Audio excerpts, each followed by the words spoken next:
Hello. Yes sir. चलो ठीक है। चलो अब हो गई। ये वाला क्वेश्चन बहुत ज़्यादा पूछा जाता है। एक ही पदार्थ क्वेश्चन है। एक ही पदार्थ के बने समान द्रव्यमान के दो तार ए तथा बी लिए जाते हैं। तार ए का व्यास तार बी के व्यास का आधा है। यदि तार ए का प्रतिरोध 24 ओम हो तो तार बी का प्रतिरोध ज्ञात कीजिए। इसमें तार बी कर लेना, क्योंकि हिंदी में गलत लिखा हुआ, इंग्लिश वर्जन में सही लिखा हुआ। ठीक है। Yes sir. पूछा उसने है तार बी का, ठीक है। इसने तार ए का लिख दिया है। तो कई बार यूपी बोर्ड में अगर क्वेश्चन में कहीं दिक्कत हो तो इंग्लिश वर्जन भी देख लेना। ठीक है। Yes sir. हिंदी वर्जन में तार ए का ही प्रतिरोध बताया, तार ए का ही पूछ रहा है, समझ गए। तो जब बता ही यस दिया सर। है उसी को पूछ रहा है तो गड़बड़ चीज़ है ना। ठीक। Yes sir. अब इसमें ये 2A ओम दिया है शायद। ठीक है। 24 ओम तो है नहीं। क्या है दिया हुआ? Yes sir. सर 2A ओम। 2A ओम इंग्लिश में नहीं, इसमें 24 ओम लिखा हुआ है इंग्लिश वर्जन में। लिखा है ना। Yes sir. तो 2A लिखा होगा तो भी आंसर फाइनली आ ही जाएगा एक टर्म में। अगर 24 लिखा है तो उसमें न्यूमेरिकल वैल्यू आ जाएगी। ठीक है। चलो कोई बात नहीं। अब इस सवाल को करते हैं। ठीक है। Yes sir. तो हमेशा जो है जब देगा ना, तो या तो ज़्यादातर केस में पता एक ही अब इसमें दो तार हैं। तार ए का व्यास तार बी के आधा है। तो तार ए मान लो ये हो गया। ठीक है। Yes sir. तार ए हो गया। तार बी का क्या है? तार ए का व्यास तार बी के व्यास का आधा है, मतलब कि बी ज़्यादा बड़ा है। ठीक है। और तार ए थोड़ा से उसकी त्रिज्या कम होगी, उसका व्यास कम होगा, ऐसे होगा। ठीक है। Yes sir. इसका व्यास अगर अगर ए का जो है डी है तो इसका 2D हो जाएगा। ठीक। बस यही मतलब है। इसमें लंबाई के बारे में कुछ बोला नहीं बोला। अगर बी का हम प्रतिरोध निकालें आर बी तो इक्वल टू हो जाएगा रो एल बाई ए। अगर ए का निकालें तो R A equal to rho L by A होता है। ठीक है। यहाँ पे जो जो भी चीज़ें यूज होगी, ये आर बी का प्रतिरोध निकाल रहे हो तो बी की लेंथ बटे में बी का क्रॉस सेक्शनल एरिया। ठीक है। Yes sir. और यहाँ जो कि एक ही पदार्थ के हैं तो रो दोनों में सेम रख दो। और यहाँ पे एल ए का यूज होगा और एरिया भी ए का ही यूज होगा। ठीक है। इतनी बात क्लियर हो गई। यस। अब तुमको क्या दिया है? सिर्फ एरिया में रिलेशन दिया हो निकल जाएगा, क्योंकि व्यास दिया हो या त्रिज्या दिया हो तो एरिया में रिलेशन आराम से बन जाएगा। ठीक है। Yes sir. तो जो है उसके बाद देखो इसको सॉल्व कर लेते हैं। Hello hello. Yes sir. चलो ठीक है। तो यहाँ पे देखो एरिया में रिलेशन निकल आएगा, क्योंकि वो डायमीटर के रिलेशन दिया हुआ है। ठीक है। Yes sir. और तुमको एल का रिलेशन नहीं मिलेगा। ठीक है। हमेशा नहीं देता है नॉर्मली, या तो एल का दे देगा या तो ए का, दोनों में से किसी एक का देता है, ध्यान रखियो। ठीक है। तो हम उसके लिए हमेशा क्या करेंगे, इनका वॉल्यूम इक्वल कर देंगे। ठीक है। हेलो। Yes sir. तो यहाँ पे वॉल्यूम का मतलब आयतन हुआ। ठीक। यस तो सर। यहाँ पे लिख दोगे प्रश्नानुसार। क्या हो जाएगा? आयतन बी ए का और आयतन बी का दोनों बराबर हो गए। यहाँ से हमको जो है एल का रिलेशन ए के पदों में आ जाएगा, फिर इसको वैल्यू पुट कर देंगे, हमारा आंसर आ जाएगा। ठीक है। Yes sir. ये हमेशा करना होगा, याद रखियो। तो यहाँ पे वी ए क्या हो जाएगा? एल ए और ए लंबाई ए की और एरिया ए का। फिर इसी प्रकार एल बी तो एरिया भी। ठीक है। यहाँ से Yes, तुमको sir. हमेशा जब रिलेशन निकलेगा तो उल्टा रिलेशन निकलेगा, ठीक है। क्या निकलेगा? Yes, sir. LA/में LB। And तो यहाँ पे जब एरिया हो जाएगा तो एरिया ए का ऊपर आएगा और एरिया बी का नीचे आएगा। देखो इसमें लंबाई ऊपर है ए की, yes, ठीक है। तो यहाँ पे yes, sir. लंबाई जब यहाँ पे तो ए का लंबाई है, गड़बड़ लिख दिया इसको, ठीक है। Yes, LA, यहाँ पे LA/में LB कर देते हैं। तो इसको इधर ले जाओगे तो एरिया ऑफ बी अपान में area भी एरिया ऑफ अपन ए है. आएगा। तो देखो यहाँ पे ए का एरिया ऊपर है, अरे ए का जो भी टर्म है ऊपर है, यहाँ पे नीचे है, ठीक है। Yes, sir. तो एल लंबाई अगर ऊपर है तो एरिया नीचे है, बस। तो ये हमेशा उल्टा रिलेशन आता है। जब इसको हम सॉल्व करते हैं, इन केस मान लो RB/RA निकाले, इसको समीकरण 1 मान लो, इसको समीकरण 2 मान लो, ठीक है। Yes, इसको sir. जब सॉल्व करेंगे तो प्रतिरोध तो विशिष्ट प्रतिरोध तो कट जाएगा, ठीक है। तो हमारा Yes, क्या आ जाएगा? LB/LA/में LB/में, सॉरी ये तो गड़बड़ लिख दिया, LB/में AB, ठीक है। अपान में इसी तरीके से ए बड़ा है, बी छोटा है, ठीक है। बी सिर्फ नाम के लिए यूज किया जा रहा है। इसी प्रकार से LA/में AA, ठीक है। इस तरीके से सॉल्व करोगे। जब इसको सॉल्व करोगे तो LB/में LA आ जाएगा, और इनटू में एरिया ऑफ ए ऊपर चला जाएगा और एरिया बी नीचे चला आएगा, ठीक है। yes, sir. RB/में RA। तो यहाँ से देखो, जब इस वैल्यू को पुट करोगे, देखो चूंकि इन दोनों में उल्टा रिलेशन है तो एरिया इसमें ऊपर एरिया ए का आ रहा है, तो जब वैल्यू पुट करोगे तो लेंथ, अगर लेंथ के टर्म में लिखोगे, इस समीकरण को मान लो 3 मान लेते हो, ठीक है।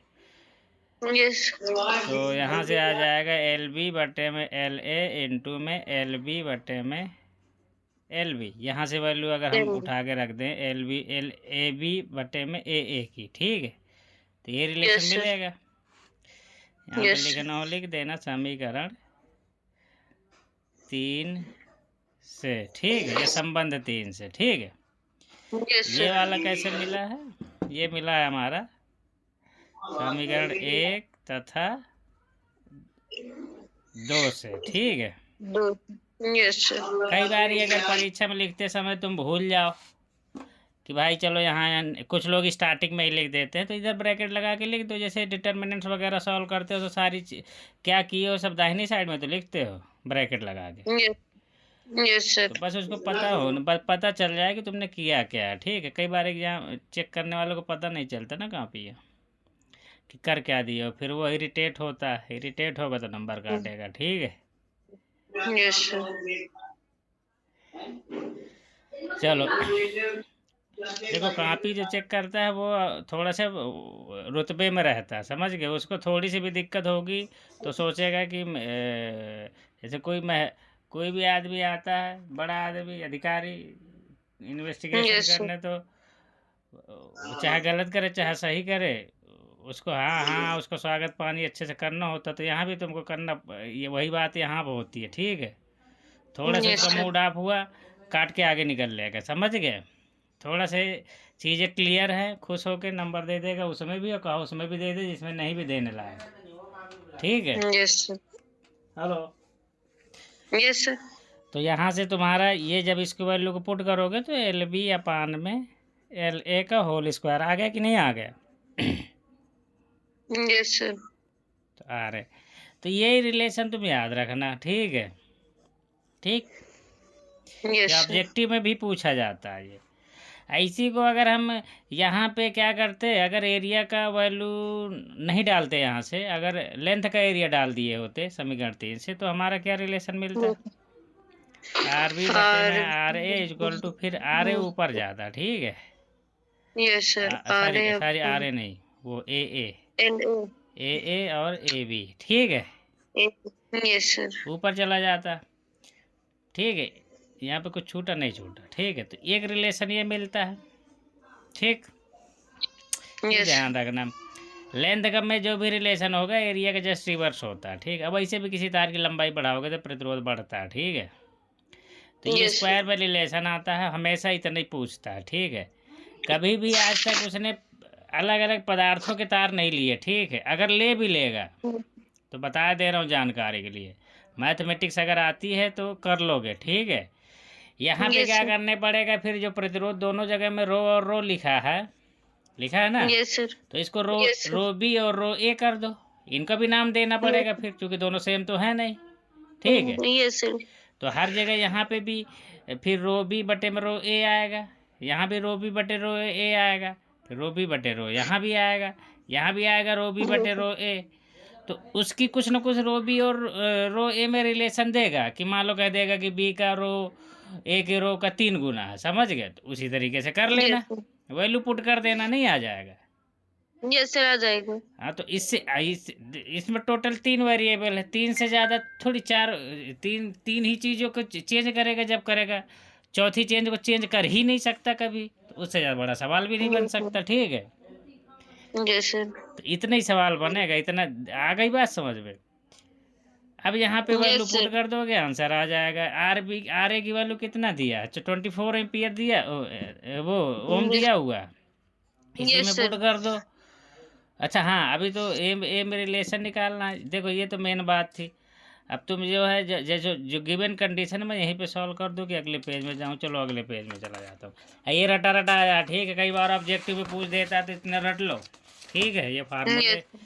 ये रिजल्ट है, इनको रट लो। तो यहाँ पे Yes. मेरा जो होगा लेंथ में निकालना है। अच्छा, एक चीज़ और हमने, area of A upon area of B जो होगा मेरा पाई ए का जो रेडियस होगा, ए का रेडियस जो है बी के रेडियस का जस्ट आधा है, ठीक है। Sir. तो ए तो यहाँ पे हो जाएगा पाई। अगर हमने बी के रेडियस कितनी मानी, हमने बी की रेडियस हमने मानी है 2D, इसकी मानी है, ये ए है, ठीक है। ए की मानी है डी, यहाँ पे रख दो। Yes, sir. डी टी का बोलो। डी बाई 2 का स्क्वायर करोगे, त्रिज्या का स्क्वायर करते हो ना। Yes, sir. Yes, sir. पाई यहाँ पे 2D हो जाएगा, 2D बटे 2 का स्क्वायर। जब सॉल्व करोगे तो तुम्हारा एरिया ऑफ ए अपान में एरिया ऑफ बी जो निकलेगा वो निकलेगा, पाई से पाई सब कट आ जाएगा, 1 अपान में 4 आ जाएगा, ठीक है। Yes, sir. तो याद रखना, चाहे त्रिज्या में रिलेशन दिया हो चाहे डायमीटर में, दोनों की वजह से जो एरिया में रिलेशन आएगा सेम आएगा, ठीक है। Yes, जो sir. कि यहाँ त्रिज्या भी लिखोगे तो त्रिज्या भी कट के ख़त्म हो जाएगी, और रेडियस भी रखोगे तब वो सॉरी व्यास रखोगे तब भी कट के ख़त्म हो जाएंगे। और दोनों व्यास में क्या है कि बटे 2 आ जाएगा, तो ऊपर भी आएगा नीचे भी आएगा, तो उसके आने से कुछ फ़र्क पड़ता नहीं है, ठीक है। Yes, sir. अनुपात सेम ही रहता है। वैसे तुम खुद ही सोच लो, जो अनुपात त्रिज्या में होगा वही व्यास में होगा, समझ गए। Yes, sir. तो यहाँ से तुम आर बी ऊपर लिखा था क्या मैंने, आर बी अपान में R A is equal to मेरा आया था ए अपान में ए बी का होल स्क्वायर आया था ना। तो यहाँ पे मैं डाल देता हूँ value A upon A B की, तो 1/4 डाल दिया, ठीक है। Yes, sir. आर बी बटे में आर ए, और आर ए की वैल्यू तुमको पता है 24 ओम है, ठीक है। Yes, 1 sir. अपान में 4 का। अभी मैंने डिटेल में इसको इसलिए समझाया है कि अच्छे से समझ लो, ठीक है। अब नेक्स्ट टाइम से ये सवाल आए तो तुम इसी को कम से कम तुमको करने में कोई डर ना लगे, ठीक है। ऐसे प्रैक्टिस कर लो ऐसे सवालों की, क्योंकि ये बहुत बार हज़ारों बार पूछा जा चुका है। और जो चीज़ पहले से पता है अगर वो भी नहीं कर पा रहे हो, 4 चौको 16, 24 बटे में ये आ जाएगा 16, ठीक है। वो काम Yes, खत्म, sir. ये आर बी हो गया, ठीक है। Yes, sir. इसमें देखो डी ब्रागली तरंगदैर्घ्य के बारे में क्या लिखा है। डी ब्रागली के अनुसार जब कोई द्रव्य कण जैसे फोटॉन, इलेक्ट्रॉन आदि गतिमान होते हैं तो उनके साथ एक तरंग संबंधित रहती है, ठीक है। यहाँ तक लिख दोगे। और आगे लिखा है इनने, वे तरंग की भांति व्यवहार, अर्थात वे तरंग के भांति व्यवहार कर द्रव्य कणों से संबंध इन तरंगों को ही द्रव्य तरंगे अथवा डिब्रागली तरंग कहते हैं। ठीक है, तो इसमें क्या है, तुमको पहली बात तो इसको कम कर दो। ठीक है, हेलो, यस सर। तो इसमें इसको काट दो। ठीक है, यस तो उनके साथ एक तरंग संबंधित रहती है बस। हालांकि वो तरंग के बाद व्यवहार करते हैं। द्रव्य कणों से संबद्ध इन तरंगों को ही द्रव्य तरंगे या डिब्रागली तरंगदैर्ध्य कहते हैं। इसमें जो है, हेलो, यस सर। इसमें लिख ले, इतना याद रखना, जब कोई द्रव्य कण जैसे फोटॉन, इलेक्ट्रॉन आदि गतिमान होते हैं तो वे तरंग की भांति व्यवहार करते हैं। ठीक, यस यहाँ से तो रखना इसमें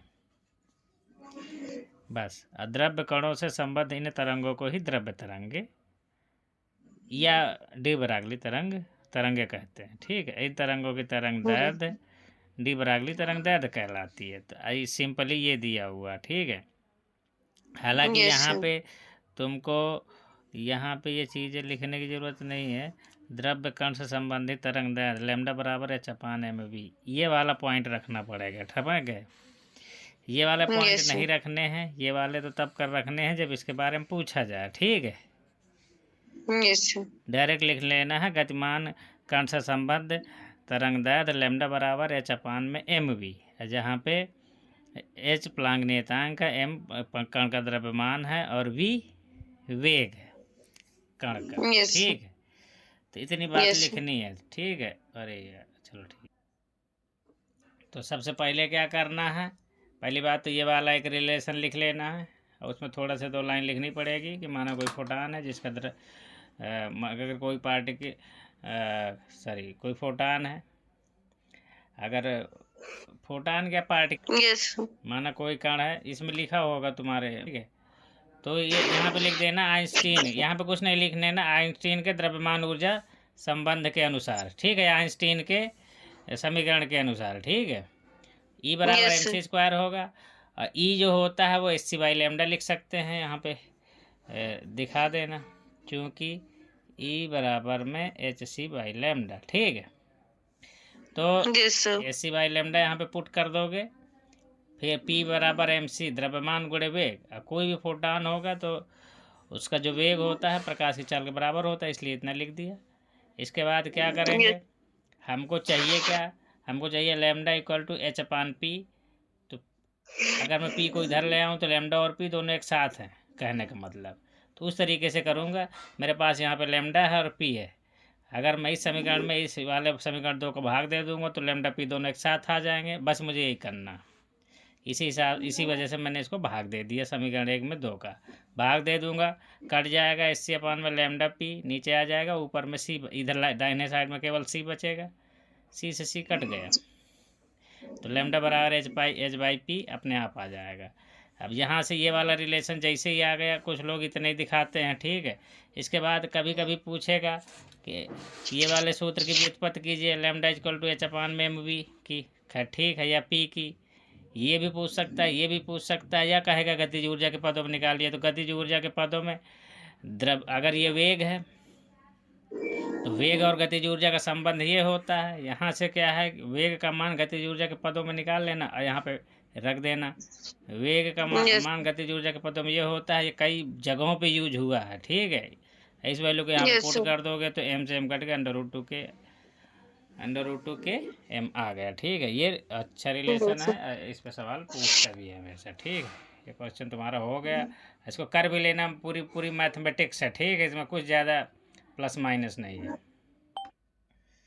ये आंशिक रूप से परावैद्युत द्वारा भरे पदार्थ समांतर प्लेट संधारित्र के लिए सूत्र ज्ञात कीजिए। इसके लिए ऐसी होगी तुम्हारी कंडीशन, 2 प्लेटें होंगी, ये संधारित्र की प्लेटें हो जाएंगी, इनमें आवेश डाल दोगे, एक में प्लस क्यू इधर इसको बड़ी कर दो, इस प्लेट को इधर माइनस क्यू हो जाएगा। ये इस तरीके से टी मोटाई का मान लो, एक पूरे दोनों प्लेटों के बीच की दूरी डी मान लो, और डराइव करोगे जब तो C equal to A epsilon naught upon में डी माइनस टी बाई के और कुछ आता है? Hello, Yes, sir. इसमें आएगा एक चीज, एक सेकंड, इसमें आएगा डी माइनस टी प्लस में टी बाई के, ठीक है, डेरिवेशन। तो ये वाला डेरिवेशन करना है, कर लेना इसको बुक वगैरह से। ये है ये है, देखो यहाँ पे प्रथम में किसी कुंडली से संबद्ध प्रेरित विद्युत वाहक बल का मान कुंडली चुंबकीय फ्लक्स में परिवर्तन की दर या कुंडली से संबद्ध चुंबकीय फ्लक्स में परिवर्तन के ऋणात्मक दर के बराबर होता है, समानुपाती होता है। दोनों बातें समानुपाती या बराबर ही लिख दो, ठीक है। चलो, Yes, sir. क्योंकि इसका अनुक्रमानुपाती नियतांक तो कुछ होता नहीं है, बस इतने लिख दोगे हो गया। इसके बाद है द्वितीय नियम, किसी परिपथ में प्रेरित विद्युत वाहक बल अथवा प्रेरित धारा सदैव उस कारण का विरोध करती है जिससे वह स्वयं उत्पन्न होती है। उसकी दिशा Yes, ऐसी होती है, ये तो खैर जोड़ दिया है, लेकिन मेन यही होता है कि प्रेरित विद्युत वाहक बल हमेशा उस कारण या प्रेरित धारा हमेशा उस कारण का विरोध करती है जिससे वो स्वयं उत्पन्न होती है, ठीक है। इसलिए जगह नियम भी कहते हैं। बस इतना ही है। अब पूछा कितने नंबर का है, ये मेन इंपॉर्टेंट रोल है इसका। तो कितने जितने नंबर का पूछा उस हिसाब से इसमें जो है पूछा हुआ है इसने चुंबकीय प्रेरण से आप क्या समझते हैं, ठीक है। आप क्या समझते हैं जब ऐसा बोल दे ना कभी भी क्वेश्चन में, तो ये मान के चलना है कि तुमको कोई सेट डिफिनीशन नहीं, अगर नहीं भी आती है तो कुछ भी इसमें लिख दो जो उसके बारे में पता है तुमको, ठीक है। yes, sir. अगर पूछे कि क्या होता है, अगर पूछ देता कि विद्युत चुंबकीय प्रेरण को परिभाषित कीजिए या विद्युत चुंबकीय प्रेरण क्या होता है, ठीक है। Yes, sir. या अगर पूछेगा विद्युत चुंबकीय प्रेरण की को परिभाषित करिए, तो वो उसमें तो सेट लैंग्वेज लिखना होता है। अब वो भी उसमें ज़्यादा लाइनें नहीं लिखने की ज़रूरत होती। अब पूछ दिया कि विद्युत चुंबकीय प्रेरण से आप क्या समझते हैं, तो इसमें उसके बारे में कुछ भी जो भी पता है 2 4 10 लाइन लिख दो, ठीक है। चित्र वित्र बना दो अच्छे से। आ गई बात समझ में? हेलो, इसमें कुछ मत लिखो। इसमें जैसे तुमको विद्युत चुंबकीय प्रेरण की परिभाषा तुमको पता है, ठीक है, तो उसको लिख दो कि यदि किसी कुंडली से संबद्ध चुंबकीय फ्लक्स में परिवर्तन होता है तो उसमें कुंडली में एक प्रेरित विद्युत वाहक बल उत्पन्न होता है। इसे प्रेरित विद्युत वाहक बल कहते हैं। इस प्रेरित विद्युत वाहक बल की वजह से एक धारा उत्पन्न होती है, जिसे प्रेरित धारा कहते हैं, ठीक है। Yes, sir. अब 5 Yes, नंबर sir. का पूछा है, अब फिर फिगर बना देना। इसके बाद आगे लिख देना कि इस प्रेरित विद्युत वाहक बल का मान चुंबकीय कुंडली से संबद्ध चुंबकीय फ्लक्स परिवर्तन की ऋणात्मक दर के समानुपाती होता है, समझ गए। उसके बाद Yes. फिर क्या बोलते हैं कि ये लिख देना कि प्रेरित विद्युत वाहक बल ई बराबर minus D phi by D T, ठीक। Yes, sir. अब Yes, sir. ये कोई मान लो कुंडली ऐसे बना देना, इसमें चुंबकीय क्षेत्र ऐसे ऐसे दिखा देना, ठीक। Yes, sir. इसमें ये तो इससे संबद्ध चुंबकीय फ्लक्स ये हो जाएगा। अब प्रेरित धारा अगर दिखानी है तो ई बराबर में आई बराबर में क्या होता है, आई बराबर में विद्युत वाहक बल बटे में प्रतिरोध होता है, तो आई बराबर में ई की वैल्यू यहाँ से रख देना, माइनस का D phi by D T 1/r negative, समझ गए। इतना लिख देना है, ठीक। Yes, sir. इसके बाद क्या पूछा है उसने, सेकंड पार्ट में क्या पूछा है, क्या पूछा है, सेकंड पार्ट में पूछा हुआ है विद्युत चुंबकीय प्रेरण के फराटे के फिर दोनों नियमों को लिख देना, ठीक है। Yes, sir. पहला नियम तो ये हो ही गया, ठीक है। दूसरा नियम कि प्रेरित विद्युत वाहक बल या प्रेरित विद्युत धारा हमेशा उस कारण का विरोध करती है जिससे स्वयं उत्पन्न होते हैं, इसको लेने का नियम भी कहते हैं। इतना लिख दो, काम खत्म, नंबर मिल जाएगा बढ़िया फ्री में, ठीक है। वो तो बुक में भी हर जगह लिखा हुआ है, ठीक। इस बात को ध्यान। इसमें पूछा है कि तरंगाग्र से आप क्या समझते हो। पहली बात है तरंगाग्र की परिभाषा याद कर लो, ठीक है।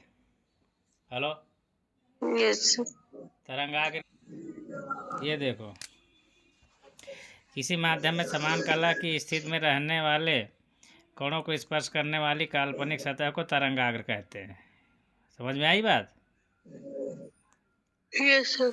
ऐसे का पर एक चित्र याद कर लो, बहुत सारे तरंगाग्र के चित्र हैं, उनमें से ये वाला एक ठो तरंगाग्र का, या ये वाला कोई एक तरंगाग्र कितने प्रकार की होती है, ये इतने प्रकार की होती है, तीनों में से कोई एक तरंगाग्र का चित्र यहाँ पे बना देना, हो जाएगा। और जब प्रकार पूछे तो तीनों प्रकार के तरंगाग्र दिखा देना, ठीक है। ये इतने प्रकार के तरंगाग्र होते हैं, इसमें नहीं पूछा इस क्वेश्चन में, ठीक है।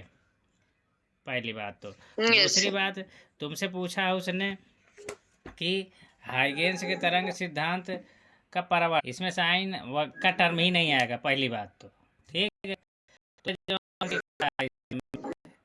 जो है ये लिखा है इसमें, तुम्हारा एग्जैक्टली जो है जो लिखे हो, इसमें साइन का टर्म क्यों ले आए? तो Yes. लाने नहीं चाहिए इसमें, पहली बात तो।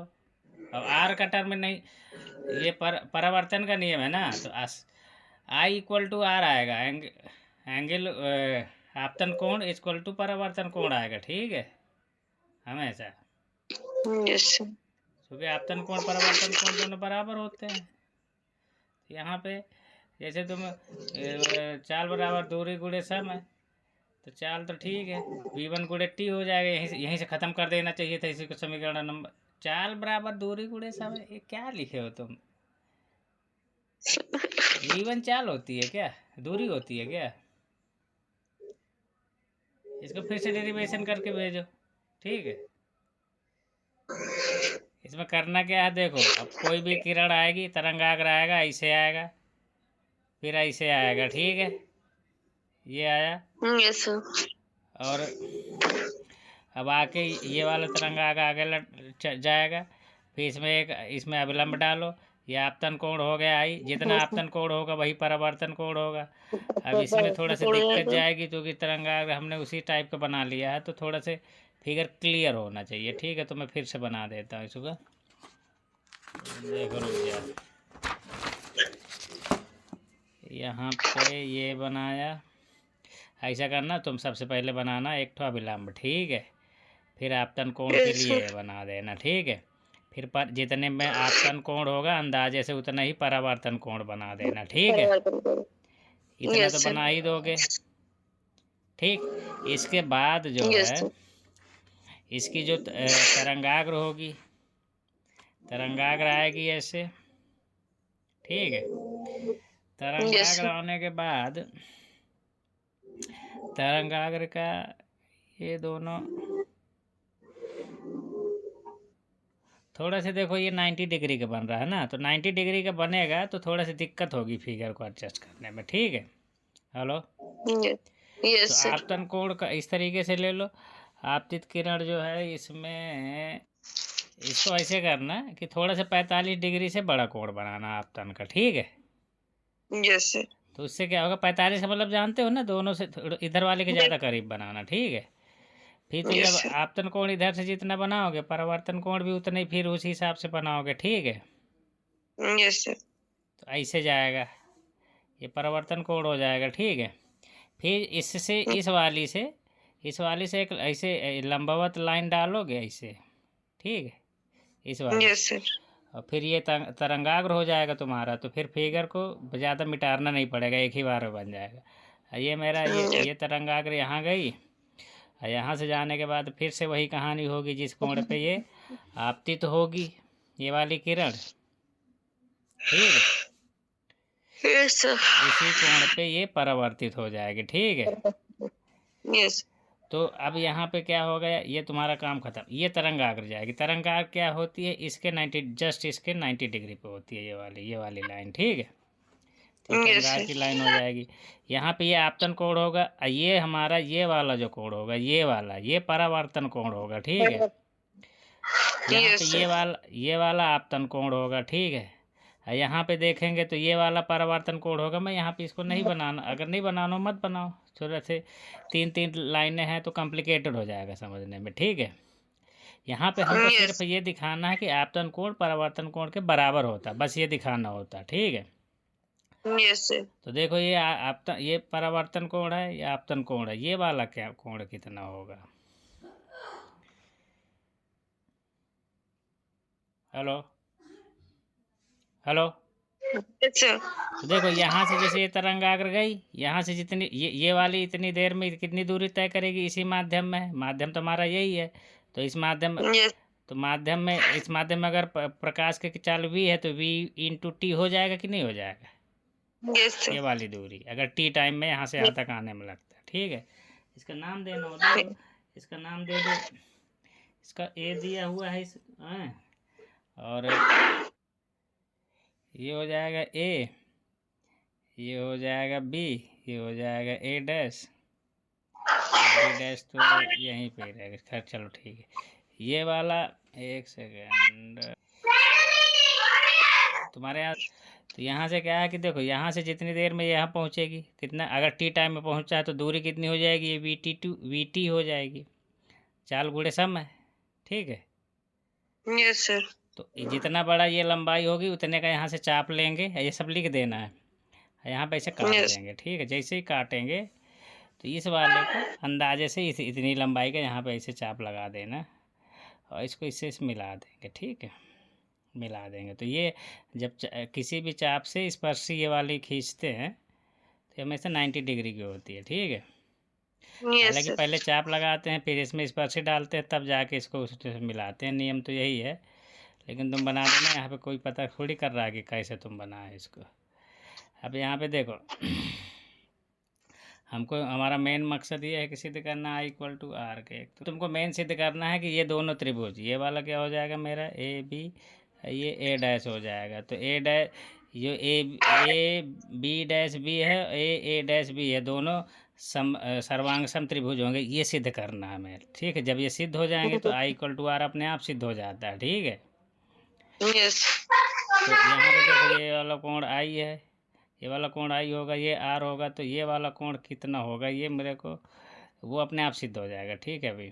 सर्वांग सम सिद्ध करना है तो देखो ये वाला कोण तो 90 डिग्री होगा, तो यहाँ पे कोण A B dash equal to है कोण ए डैश बी, ये 90 डिग्री बराबर हैं, क्यों? क्योंकि 90 डिग्री, ठीक है। आगे लिख देना क्योंकि दोनों कोण 90 डिग्री हैं, ठीक है, ऐसे लिख देना। यहाँ से हो जाएगा बात। अब इसमें देखो ये वाली भुजा कॉमन है, ए डैश बी, ये उभयनिष्ठ है, क्या है? उभयनिष्ठ है। Vanished. तो दो एक कोण, एक एंगल पता हो गया, ये कोण उभयनिष्ठ है। ये मेरे एक तो हो जाएगा B dash equal to A dash, ये दोनों इक्वल होंगे चूँकि दोनों केस में V1 VT होगा, चूँकि ये भी VT है ये भी VT है, या इसे लिख दो दोनों Yes, sir. दोनों VT के बराबर होगा। यहाँ से यहाँ तक जितनी देर में ये भी VT ही है और ये वाली लंबाई भी VT ही होगी, ठीक है। दोनों एक ही माध्यम में समान समय पे चल रहे हैं तो दोनों इक्वल होंगे, ठीक है। हालांकि इसको Yes, sir. अलग अलग लिखना भी चाहो तो लिख सकते हो, VT और ए डैश ये भी VT है, इसलिए B dash equal to A dash, ठीक है। ये हो Yes. जाएगा। अब देखो इसमें एक तो एक कोण वो है कितना 90 डिग्री का और दो भुजाएं बराबर हो गई, ठीक है। एक तो ये वाली Yes, भुजा sir. बराबर हो गई, ये वाली भुजा बराबर हो गई, तो ये सर्वांग सम के लिए हो गया, कंप्लीट हो गया कंडीशन। अगर समकोण त्रिभुज में दो भुजाएं बराबर हो, एक समकोण है ही है अगर, तो वो अपने आप ही बराबर, वो सर्वांग सम सिद्ध हो जाता है। तो त्रिभुज ए बी डैश सर्वांग सम त्रिभुज ए डैश बी के हो गए, ठीक है। जब इतना हो जाएगा इट मीन्स क्या हो गया? इट मीन्स मेरा यहाँ से ये वाला कोण और ये वाला कोण दोनों इक्वल हो गए, ठीक है। Yes. ये वाला कोण Yes, और ये sir. वाला कोण, जब ये वाला गया, हेलो Yes, sir. देखो अब दूसरे कलर का पेन नहीं मेरे पास, ये वाला एंगल अगर आई होगा, ठीक है, Yes. तो Yes, sir. ये जो तरंगाग्र होता है हमेशा परपेंडिकुलर होती है आप जो भी किरण जा रही होती है, ठीक है। तो ये वाला कोण मेरा 90 माइनस आई होगा, 90 माइनस आई, ठीक है, ये वाला। Yes, या sir. इसको मैं बाहर करके लिख देता हूँ, ये कोण मेरा 90 माइनस आई होगा, ठीक है। और जब ये 90 Yes. माइनस आई होगा, ये कोण इतना मिला के पूरा 90 है, तो ये 90 माइनस आई है, तो ये वाला पूरा कोण मेरा आई हो जाएगा। कितना हो जाएगा? आई। I. उसी प्रकार से इधर देखो, ये कोण आर है, ये वाला, ठीक है। Yes, sir. तो ठीक है, तो ये कोण मेरा अगर आर है, ये इधर जा रहा है, एक सेकंड इसको, तो ये वाला अगर आर है, तो ये वाला कोण भी, तो ये वाला 90 माइनस आर होगा, ठीक है। क्योंकि ये वाली तरंगाग्र जो होगी, ये इसके 90 डिग्री पे है, ठीक है। Hello hello. Yes, sir. तो ये वाला कोण, ये वाला जो कोण बढ़ेगा 90 माइनस आर बनेगा। इस 90 माइनस, अगर ये 90 माइनस आर है, तो ये वाला पूरा पूरा आर हो जाएगा, ठीक है, याद रखिए, ठीक। तो इस तरीके से ये दोनों कोण सर्वांग सम हो जाएंगे, इसीलिए कोण इसका A B dash equal to कोण ए डैश ये हो जाएगा कोण आई इक्वल टू कोण आर, ठीक है। हेलो। Yes, sir. तो यहाँ पे मेन मुद्दा क्या है, पहले